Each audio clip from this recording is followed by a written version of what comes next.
Hey guys, happy Monday. Welcome back to another episode of A Way Back Home with your girl, the hostess with the mostest, Acquennetta Finesse. How y'all been? Listen, last week, I know y'all probably like, girl, where you been? Talking about how you been. Where you been? I've been sick. I'm delivered now. Whatever bug was going around real quick, it seemed like everybody and their mama. When I say everybody and their mama, you know, sometimes people like everybody and their mama. No, for real, everybody and their mama was sick. So much so, I had several people from different, like at different point in times that I saw them throughout the previous week, was like, I think I got you sick. That mean, you know how many people got to be sick for more than 5 people to tell me they think that they got me sick, and these on different days. You know, with that type of math, I think I had been sick. Y'all, my throat was itchy. It was scratching like a record.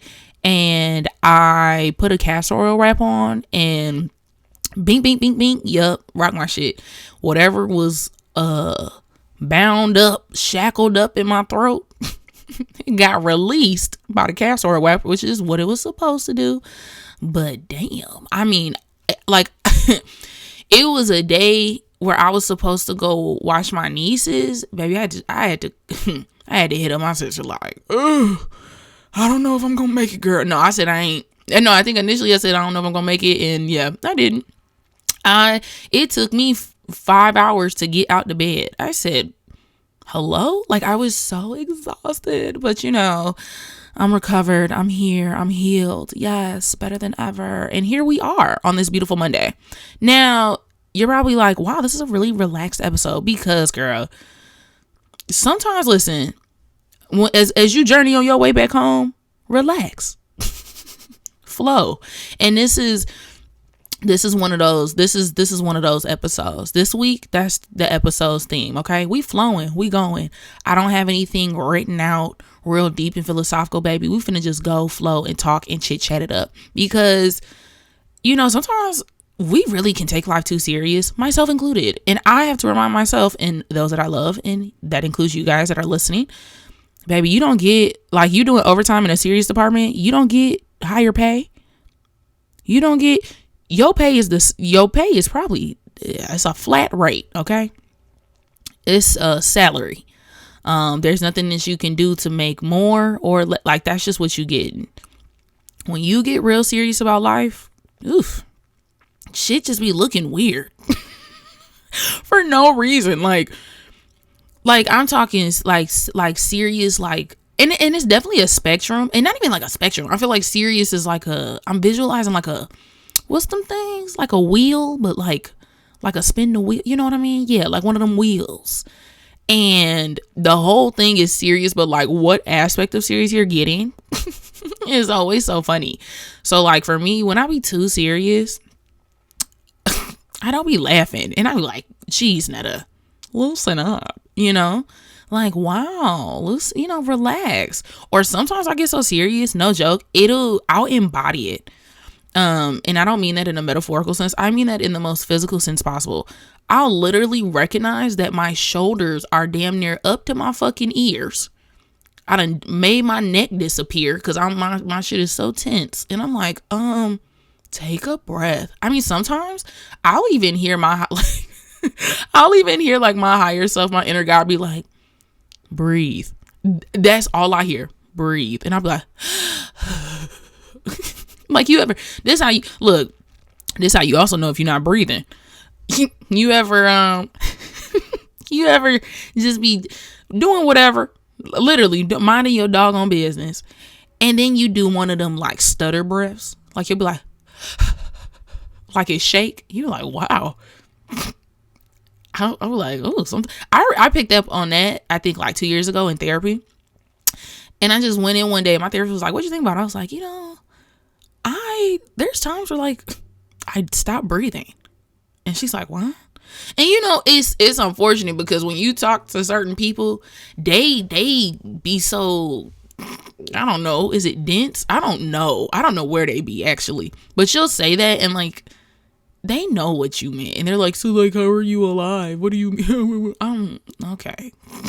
Let me talk to somebody else, because what, like, first of all, you can hold your breath for a decent amount of time. Pause. Okay. Second of all, when you do that, like, have you ever been just like talking to somebody, or really they talking to you, and for whatever reason, you just stop breathing? Like, you'll hold your breath. And then once you start talking, you release it and you're like, what the fuck? Anyway, y'all, I have been pondering about some things, and one of those being the interesting, and I'm speaking from experience, and I know a lot of people talk about it, but bitch, we finna talk about it. A lot of times people talk about stuff, they talk about other people. I'm talking about this stuff and my experience in me, because who better to talk about? I ain't gonna have no more. I got the most information out of everybody in this world. I got the most information on me. Hello. So who better to talk about? But it's been simmering on the stove of my heart. Amen. Y'all like that? I like that. Is my addiction to chaos and how this motherfucker got levels to it. So I picked up on it about 2 years ago. And shout out to my motherfucking best friend Brandy, because she kind of picked up on it. I think we didn't even we really didn't put the statement to it like, you're addicted to chaos. It was just like, I don't know if that's the best idea. And it's great to be surrounded by people that love you, and I mean truly love you, which means they are looking out and seeing, they're looking at your blind spots, things that you are just, as you go throughout your day, that you're not recognizing, they're gonna pick up on because they're not you, right? And through the lens of love, they're like, oh, I don't think they're noticing that they're doing this, and so they'll bring it up to you. And so that is 100% what happened. At the time, I was working as a manager at a fast food restaurant, and work was just whooping my ass. It was. I was also, I think, was I still taking medication? I was still taking medication because at the time I had, by that point, I had been taking medication for what I like to call mental disturbances now, not illness, mental disturbances, for like a consistent 4 to 5 years. And so by this particular time though, at this job, I'm taking a different kind of concoction of medication, because come to find out, they misdiagnosed your girl, which a lot of people get misdiagnosed. I have a whole theory that most people don't even really have half the shit that we just be tossing around. I feel like you bulk it up and be like, especially in the US context, girl, 90% of us got fucking, where I get that number from, I don't know, but 90% of us got dealing with a level of like our own personal dose of CPTSD. Okay, it don't be all that other stuff. It's like, because when you look at CPTSD, try not to go off track, but when you look at CPTSD, a lot of other attributes from other mental disturbances reside within there. They are byproducts of it. And so to single out one and then address it as a singular thing, as if a person is not multifaceted, is very counterproductive. I digress. So I was taking medication at this time for panic disorder and to stabilize my mood from the CPTSD, blah blah blah, right? And so, but work is binking my shit. Like, I'm stressed, and then to all of my girly pops that fucking know, and I feel like we all have experienced this to an extent. Like, anybody that's worked and had motherfucking bills and wanted the job initially at one point, like, especially if you've ever had a managerial position, unless you're like a CEO, like, or like in a, I don't know, like, I mean, managerial shit in the US work context is really like high quality garbage. I'm not gonna hold you. As long as I've been managing, I would categorize it as that, because it is nice to manage. At the same time, like, so too many companies, if not all of them, damn near, want you to work your ass to the motherfucking bone, right? And then in the middle of that, convince you, mind you, it's not real. They just want to convince you that if you work so hard, to whatever extent, whatever that is in that job, that they will see you, thus promote you or give you a better position, which would equal higher pay. But you'll get into these positions, baby, and they'll tell you do your job and some, and the pay be looking funny. I'm like, that bitch doing somersaults and shit. I needed to just elevate. That like if when what I'm getting paid does not match the value of the work that I'm putting in, it pisses me off. I don't care what the fuck I'm doing. I feel like that when you know how people feel when they be buying clothes, because I sure just got me some pants the other day, $4.50, bitch. And I promise you I won't find them pants nowhere else. I just, where else am I find them? They some dicky corduroys, and they like a blush, like a pink, like a powder pink. Oh, bitch, I'm finna stunt. Oh, I'm finna stunt on these hoes. But yeah, back to the work thing, right? So I would literally wake up, go to work all day. And when I'm saying all day, I'm talking like 9-10 hour shifts. And then I'm also so exhausted and depressed and like lethargic, and my hormones are all over the fucking place. Like, girl, they was scattered and locked up somewhere, and I had to go find and save each and every one of them. That's what it felt like. They was chained up. Somebody was playing a game on me, a sick game, and it was a lot. So when I would come home, the very first thing, like the thing that I would come home and do was smoke and watch, like, no joke, I would watch media that was like people arguing or fighting. And eventually I came to around the same time that my best friend did. And it was so funny. I love her two pieces, because she was like, girl, I didn't really know how to tell you, because I was kind of like concerned how much you were into it. Because, right, the look of it, 100% is very contradicting, right? I'm physically going to therapy weekly, having these conversations, asking, my therapist for guidance on how to get all of this metaphorical gunk up emotionally and mentally, and how to rid that shit out of my life, because I don't want no parts of all of this chaos and despair and stuff. But then I would come home and recreate these scenarios that I'm telling, literally on Monday I'm in therapy, and then Tuesday evening I'm leaving work and smoking, and right. So now I'm, undermining myself to an extent, because I'm not using it's not that weed's inherently bad. It's the way that I'm using it. I'm using it to escape. So now I'm escaping, and then as my vehicle to escape, it is chaos. Like, whoa. Right. So that's like a nasty cycle, and a lot of us do it. And so, right, that was like 2 years ago. We're here now, and girl, gagged and gooped is what I am. Okay.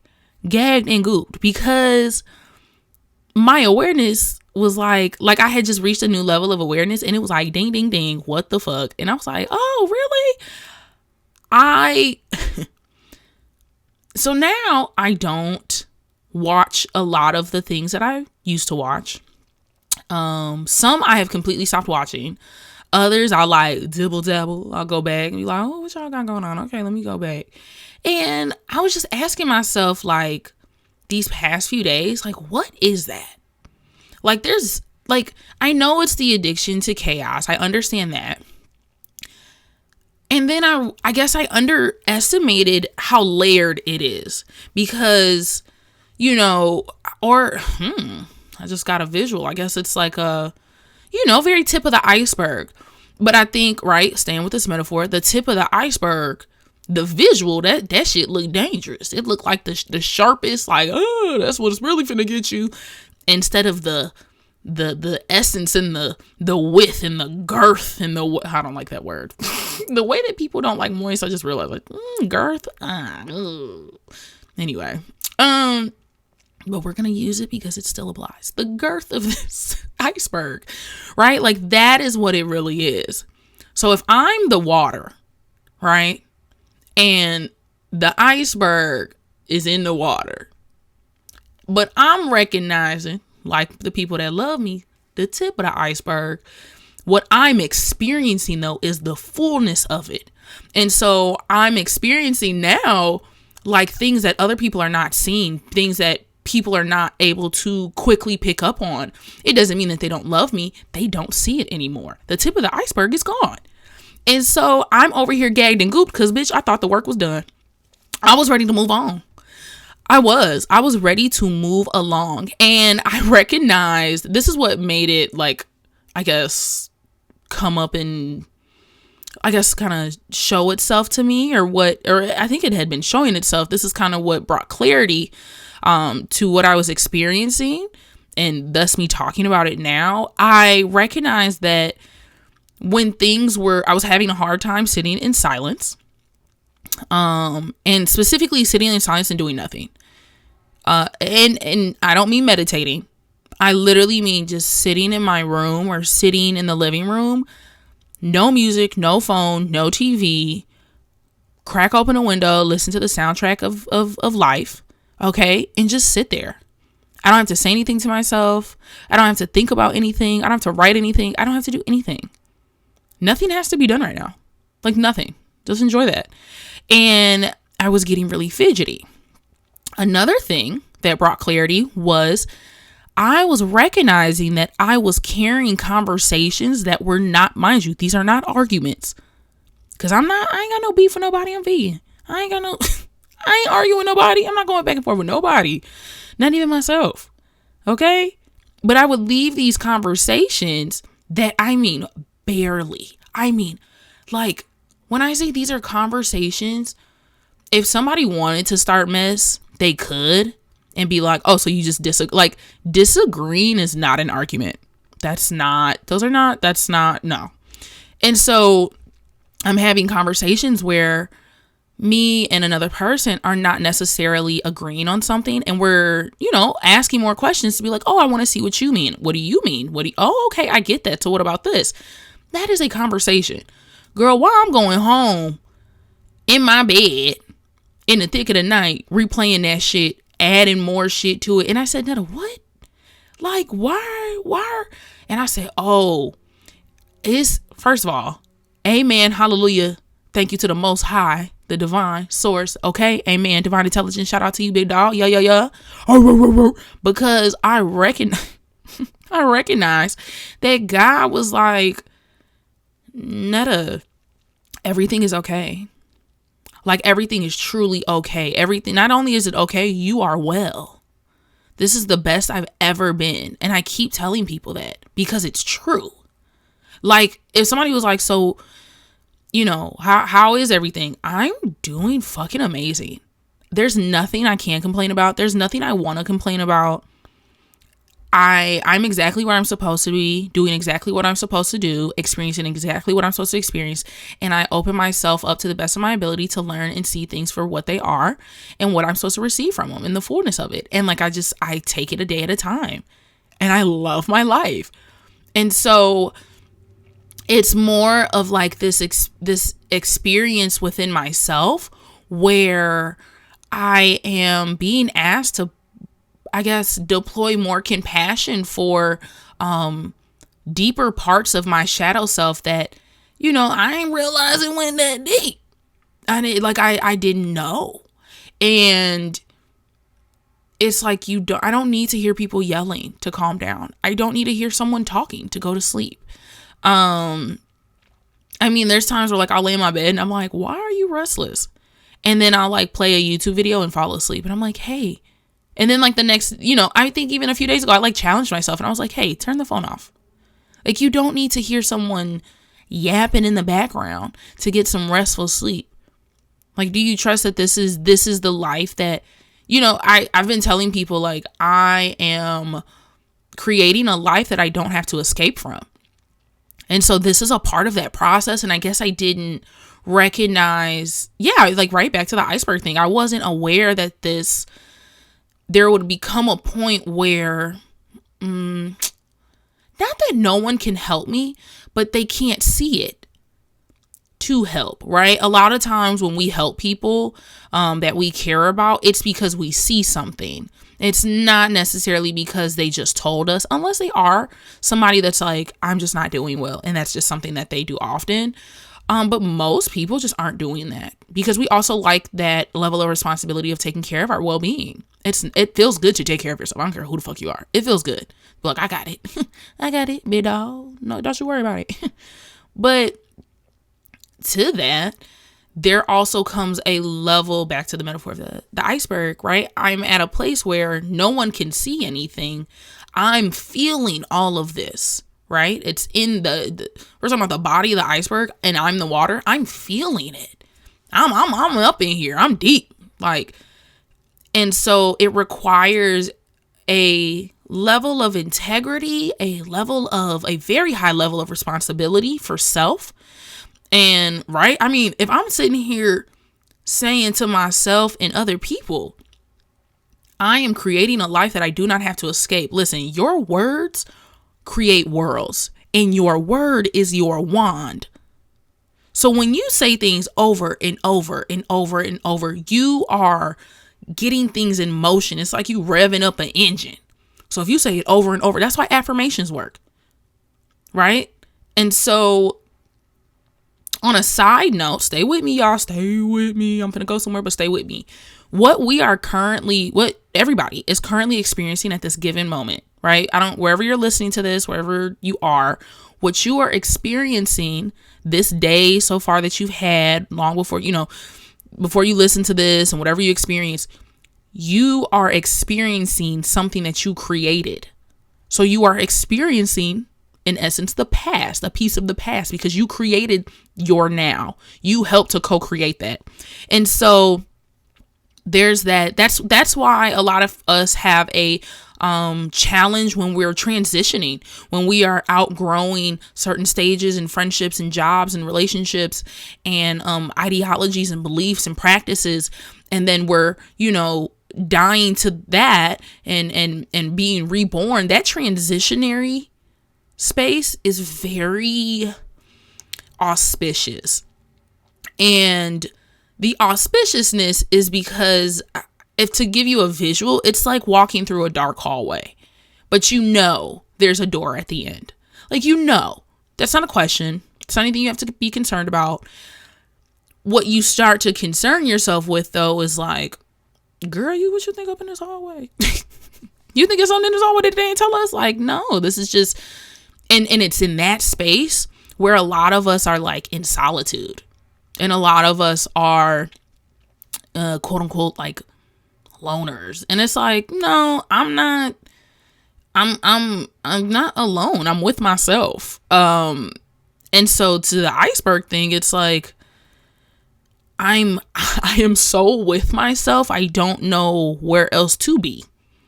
There's nowhere else I'd really rather be, because it's right in front of me. Like, I don't have the visual of, right back to the tip of the iceberg. I don't have the visual of like the tip of the iceberg and like a ton of other stuff. No, baby, it's me and this iceberg. It's me and you, baby. Ooh, it's what Cassie say. It's me and you. No. Shout out to Cassie. She did her thing on that one. Damn. I always wanted more music from Cassie, but anyway, I digress, because we know where that. Oh, yep. Moving along. But yeah, it's just been a lot, and it's been new. And I'm recognizing that, right, to the, like, your word is your wand, and your words create worlds, and what you're experiencing is something that you created, thus the past, right? So I've been saying this for quite some time. I've been putting things in motion for quite some time. And I recognized the other day, I said, oh, I'm experiencing what I spoke life into months ago, years ago. Like, this is what I said, and this is what it looks like. And it is so interesting to, be like the book, the reader, and the writer at the same time. Whew, that was a lot. That was even a lot for me to take in at that moment. Like, that's heavy. Like, I feel like that's what life kind of feels like sometimes. And probably all the time, like it's right levels to it. So like initially you like the reader because you're observing. And then you recognize like, hold on, how that book got what I thought the other day? Like, hold on, I said, right? You're the book and the writer and the reader. What? Like, first of all, that's a lot. And I don't even know what that would mean if I said like, and I'm the pages. I guess what I mean by that statement with like being all three and experiencing life like that is you really can feel your hand over your life. And maybe that is the old soul in me. Maybe that is the me that knows that I've lived several lives and this is not my first, second, third. Like there's a lot of understanding that I have about life. And so it feels really refreshing that even though growing up I was taught, the hand of God is over my life. When you recognize that one, God is everywhere and everything. So it's not some looming hand, dictating your every move. That's not what's happening at all. Things were set in motion before we, even realized motion was a thing and we was setting. Okay. And so when you take back your personal power, because the funny thing is, and maybe not even take it back, because where you never lost it, it's more of a reclaiming, more of an awakening. I really believe a lot of things stay dormant within us from previous lifetimes and certain things that we may carry into the next one. And it is our duty in this lived experience to see how much can we awaken, how much can we become aware of the truth of ourselves, the truth of the world around us, the truth of everything.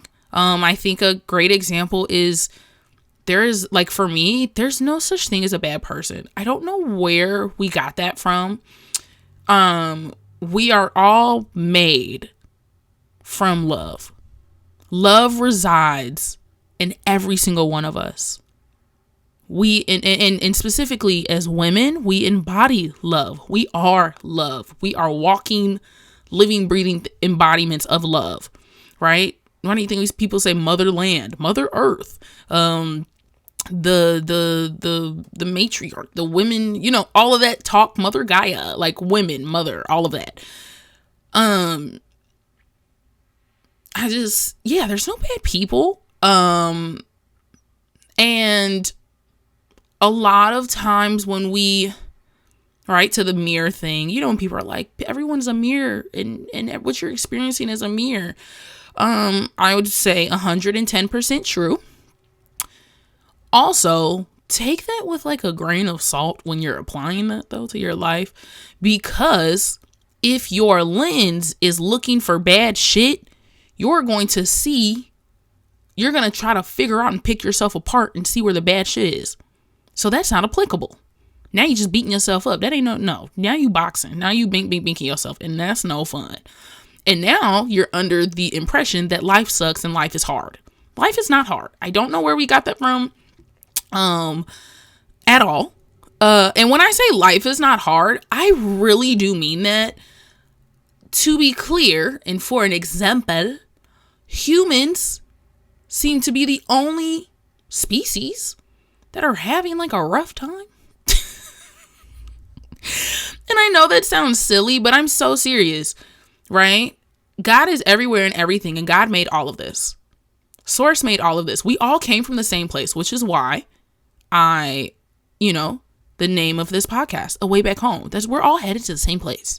So why everybody else struggling with us? Or why we the only one struggling and anybody else struggling? I think even like, what I was thinking about the other day? Crazy. I was like, where did we get this term that, like, the term animalistic? Where did that come from? I would love to do research. I have a theory on where it may have come from. But like eliminating the intersections of race and class and gender, because that could be easily done with like, oh, well, black people this, or white people this, or this Amazonian culture, you know, they was doing this, or the Mayans was doing this. I ain't talking about that. What I'm talking about is, when did we start to collectively agree that animals were dangerous, thus applicable to a human acting not themselves, or not like, you're not, you know, we'll be like, you're acting robotic or animalistic, you know, you need to be human. And I'm like, first of all, where'd those come from? Okay. Just that those opposites, robotic and animalistic. But then specifically to the animalistic, like, okay, when somebody says like, oh, they're so animalistic, and they're talking about a human, girl, I know what just popped in your head. The same shit that popped into mine, because it's what we've been taught. We thinking of somebody acting a damn fool. Animalistic. They're violent. They have no self-control. They are outside of themselves and somewhere else. They are not present. They are not grounded. They are not here. And they are harming people. They are hurting other people. I don't know where that came from. Ooh, a part of me wants to say that it may have been, right, to my theory, I guess, maybe it was used as a form to kind of, like, what's the word? Redirect your attention elsewhere, instead of acknowledging that a person needs to take accountability for their fucking actions. They'll be like, oh, no, that's not them. That's an animal. Like, what the fuck? No, that's them. That's them, and they need help. I also think that can be like a hindrance, right? Like when we call people animalistic, we just like leave them. We're just like, well, lost cause. On to the next. And I'm like, no, that's a fucking person. That is a child of God. And we need to address them as such. And so on the other side of that, I look at it as like, first of all, when did animals get this bad rap? Animals are not the reason. Like, it is no animal on this, y'all, stay with me. There's no fucking animal on this frickin' planet that is the reason for war, that is the reason for a global warming. They are not the reason for racism. They are not the reason for classism. So like when we use this term animalistic, I'm like, first of all, don't be talking shit about God's divine word. Like, if you gonna talk about you, then, but leave us out of it. Like, even from the animalistic perspective of eating. Stay with me, y'all. Even from the perspective of animalistic and eating, who binge eats? Humans. Humans binge eat. What do animals? They wake up in the morning, they get their food, and they go about their day.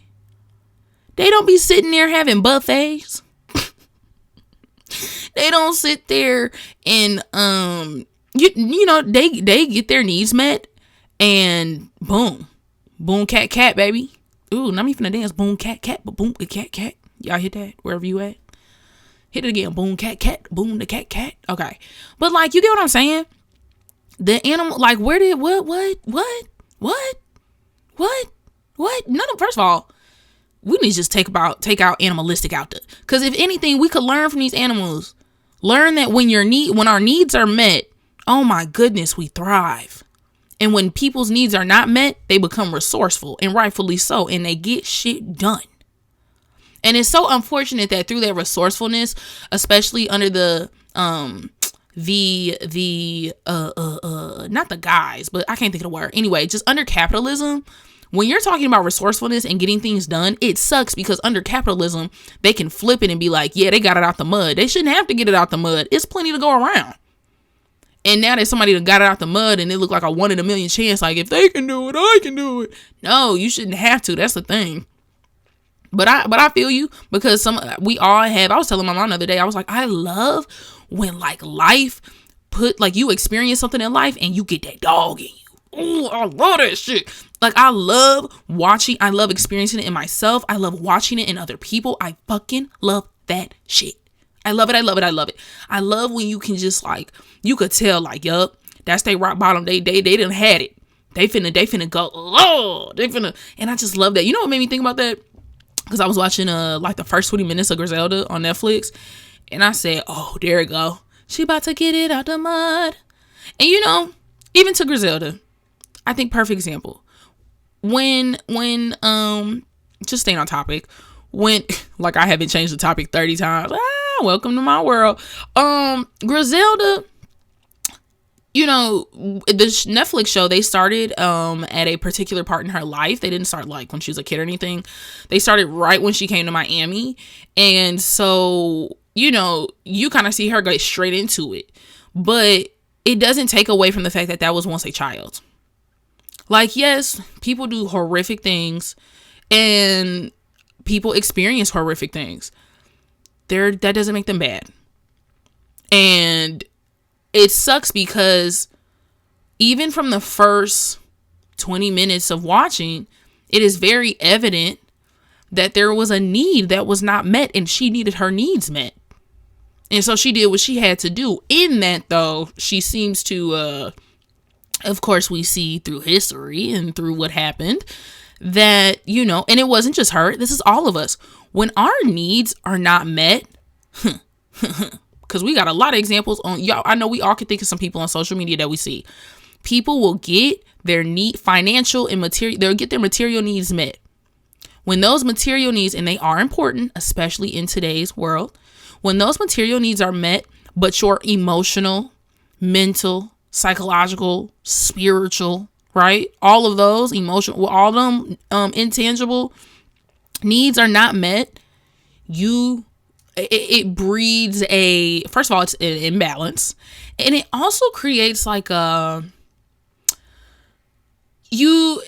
creates access to express yourself in a way that you probably never would. Because you just didn't have the access. And I think about that actually from a very empathetic perspective, from the terms of people that are what's the word? I guess predators or right, like people that we are like, they are horrible people and they are disgusting and they need to blah, blah, blah, blah, blah, blah. You know, and I'm like, yeah, I hear y'all. And what they did was real crazy and fucked up. And I 1,000% agree. And then I'm like, what the fuck brought them there? I think something that I think about at times, if like it's because I don't want to say often, I don't think about this often, but when it like comes up, like if I'm looking like for a documentary or like somebody's talking about like true crime and they did something just insane, like, right, some people just like, it's like, you know, just take off with their head, you know, and then it's like, why'd you do off with their head and then like defecated? What's that all about? Or like, oh my gosh, what's that? Is it John Casey, Wasey Jones, John? What's that man name? Y'all know he dressed up like in women's clothing and stuff and was, yeah. He was a serial killer. I find that so interesting, not from the perspective of like, ooh, what did he do? Because we know what he did. I'm thinking, what space do you have to live in so long in your psyche, in your mental, at a soul level, that can even be produced on a consistent basis? That's not fun. I think from to give an example of what I mean, specifically to him, if y'all know who I'm talking about, what's this John Casey, Wasey Jones? What's that man name? I don't know, that white man from Milwaukee or something. I'm convinced that, for example, when in religion, when people are chastised for any type of sexual pleasure, when it's not in the within the bounds of marriage, it is seen as sinful. It is seen as like a fornication or whatever the fucking words are. Because there's like fornication, and then there's the other one that's like when you're not married, but it's I don't know, girl, because I don't be listening to, I don't know. But I just remember learning when I was growing up, and I always thought, and even to this day, I've always thought, like, you know, when you repress things within yourself, that human nature, and you don't filter it through love, because we are not innately bad. No one is innately bad. What I believe happens when people do like sadistic things that, right, we categorize as sadistic in society because that's always changing and evolving. But what we consider sadistic now, I really believe that it comes from repressing your true nature. Like, if someone loves and enjoys like dressing up in women's clothing and having sex in women's clothes, and they're a man, okay, if that's what they like, that's what they like. Like, I don't understand, but if you are in a, stay with me. I'm not excusing what people do, but I'm trying to give a perspective of understanding. Like, when you tell people you are bad for thinking like that, you are bad for doing that, not because it is harming anybody, not because they are hurting themselves or hurting other people, or down the line it can cause negative implications to their life. No, it's all because of some hoogly woogly made up shit you made of some bullshit ass moral compass that's fucking broken, and you just want to tell people what to do. Now they have so much shame, but the thing is, as humans, we have to release stuff. I don't care what it is. I don't care what, like, that is a part of like the true nature of the fucking world and life. Nothing can stay in one spot forever. It has to be released. And so if you're telling someone that they are bad for example, even like, let's try like a kid. If you're telling a 17-year-old girl or boy that they are wrong for wanting and desiring to know what it means to have sex, what is that like, right? And you're like, no, that's the same. You don't need to have sex before you. Now you're trying to figure out why they done busted it wide open for 30 people in less than 30 days. Because it is built up all that pressure, and it combusted. One thing energy gonna do is get released. You ever been tense? You ever had a deep tissue massage? You can't hold on to it for long. Something will come of it. But what comes of it depends on what is being filtered. And that filter that we all have is our internal circumstances. And what do our internal circumstances tend to look like? Core beliefs, which are not always true. It's a belief. And so if you believe that you are bad, that is what it's getting filtered through. Thus, it creates a low vibrational act. Stay with me, church. Do y'all get what I'm saying? Anyway, I have enjoyed talking with you guys. I am done for the day. And I will catch you guys on Wednesday. I am not sick, so I actually will catch you guys on Wednesday. If you enjoyed this episode, definitely connect with me on YouTube in the comment section, or you can answer, the Q&A on Spotify. And I will hit you guys up later. Not me hitting y'all up like this a phone. Hit y'all up later. All right. Bye, girl. Love y'all. Mwah.